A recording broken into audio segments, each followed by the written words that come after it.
सार्वजनिक गणेशोत्सव 2024 कराड दिनांक 16 व 17 सप्टेंबर 2024 रोजी सार्वजनिक गणपती विसर्जन मिरवणुका या पुढील मार्गावरून राहतील.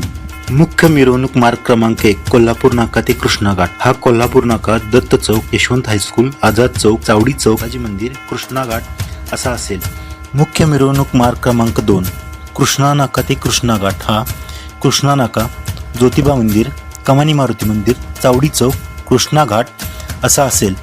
गणेश विसर्जनानंतर सर्व वाहने कृष्णा घाट ते कमळेश्वर मंदिर नदी मार्ग, ज्योतिबा मंदिर या मार्गातून बाहेर पडतील. कोल्हापूर नाका बाजूकडून कराड शहरात येणारी व कृष्णा घाटाकडे जाणारी वाहतूक ही दत्त चौक, आझाद चौक, 7 शहीद चौक, शुक्रवार पेठ, बालाजी मंदिर या मार्गावरून जाईल.